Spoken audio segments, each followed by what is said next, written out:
Good morning. Over the last few weeks, during this period of lockdown, several people have quoted from Psalm 62 or spoken about it, either in these devotionals or in the morning prayer times. This psalm is particularly important to Liz and myself because of the way God spoke to us very directly through it some years ago. Let me read some of the words from it. My soul finds rest in God alone. My salvation comes from Him.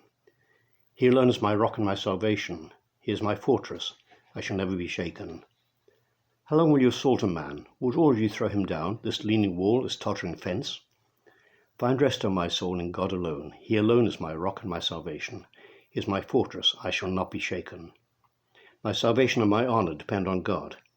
He is my mighty rock, my refuge. Trust in Him at all times, O people. Pour out your hearts to Him, for God is our refuge. Back in 1987, yes, I know that's some of us before some of you were born, Liz and I had a life-changing experience. I had a really good job. I was data processing manager for the UK subsidiary of a global Italian company building oil refineries and process plants around the world. I had a secure job, or so I thought, a very good income, a lovely company car, and all the security of pension and life and health insurance that came with it. During that year, the oil industry hit a rough patch, and I was told I had to make several of my team redundant. I was told, however, that my job was quite safe. The day came when I had to tell my staff they'd be made redundant. Not a pleasant task. My boss called me into his office and said, "As you know, Alex, today you have to tell your team about the redundancy. And by the way, you're to be made redundant too." Quite a bombshell. Before I had a chance to respond, he then said, "How do you feel about that?" Not the sort of question I might have expected. However, I found myself saying, "I'm excited. If God doesn't want me here, He must have something better for me." Probably not the answer he was expecting either. He said, "Do you really mean that?" I found that I really did. When I got home that evening, Liz, knowing I was concerned about having to break the news to my team, asked how the day had gone.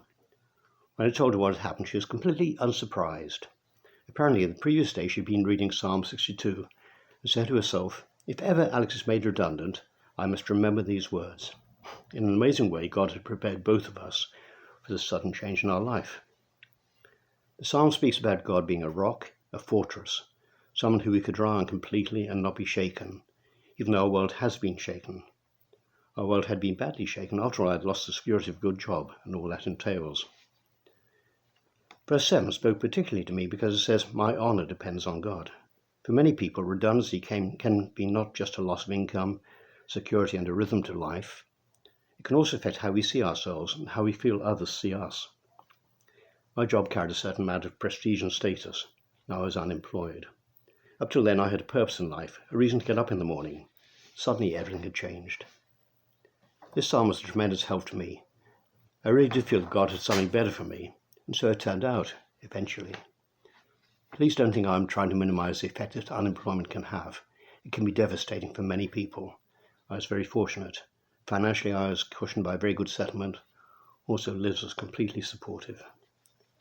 There were times when we did feel shaken as the reality of our situation hit home, but underlying it all was the knowledge that we could totally rely on God, our rock, our fortress, and that my honor depended not on my job status or on how much I was earning, but on who I was in Christ Jesus, a child of God.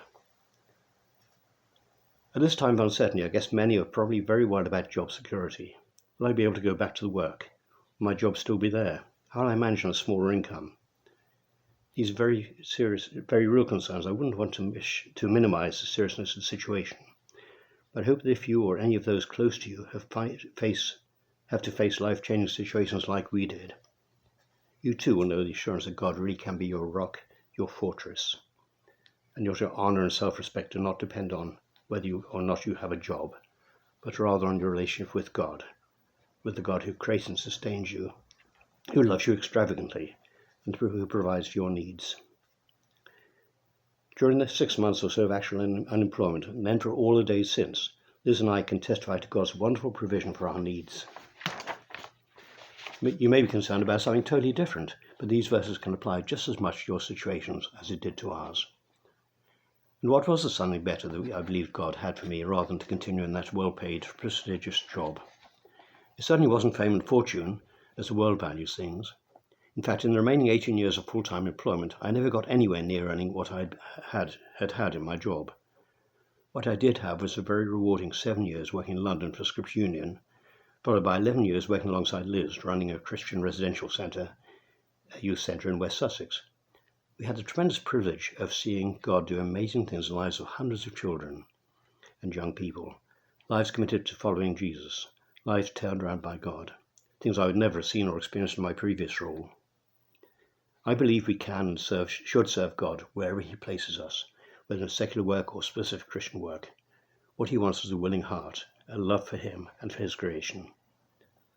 I've had the best of both worlds, having enjoyed many years in secular employment and many more in specific Christian ministry. Looking back, I wouldn't want to change anything. The scriptures tell us that all things work together for the good of those who love Him, who've been called according to His purpose. They certainly did for us. May God bless you richly as you serve Him in whatever calling He has placed on you.